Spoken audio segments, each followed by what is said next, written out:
എല്ലാവർക്കും നമസ്കാരം. അപ്പം നമ്മളിന്ന് കുറച്ച് പഴുത്ത മാമ്പഴം കിട്ടിയിട്ടുണ്ട്. അതുകൊണ്ട് നമ്മളൊരു അടിപൊളി ജാം ഉണ്ടാക്കാൻ പോവുകയാണ്. നമ്മളെ നാടൻ മാങ്ങ വെച്ച് എല്ലാ മാങ്ങയും ചെത്തി കട്ട് ചെയ്ത് എടുത്തിട്ടുണ്ട്. ഇനിയപ്പോൾ ഇത് നമ്മൾ മിക്സിയിൽ വെച്ച് അരച്ച് ഈ മാങ്ങയെല്ലാം മിക്സിയിൽ അടിച്ചെടുക്കാം. കുറച്ച് അടിച്ചതും വെച്ചിട്ടുണ്ട്. അപ്പോൾ ഇതെല്ലാം അടിച്ചെടുത്തതിന് ശേഷം നമുക്ക് തേനിലാണ് ഉണ്ടാക്കാൻ പോകുന്നത്. തേനൊഴിച്ചാണ്. അപ്പോൾ നമ്മളെ ജാം റെഡി ആയിക്കൊണ്ടിരിക്കുകയാണ്. തെറിക്കണ പരുവായി, ഇങ്ങനെ തെറിച്ച് പോകണം. അപ്പോൾ ചെറിയ തീയിലിട്ടേ നമുക്കിനി അത് വറ്റിച്ചെടുക്കാൻ പറ്റത്തുള്ളൂ.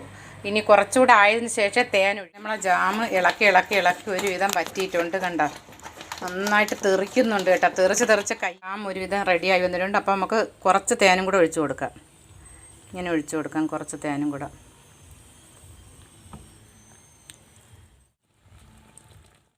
റെഡിയായതാ, ഞാൻ പാത്രത്തിലോട്ട് മാറ്റിയിട്ടുണ്ട്.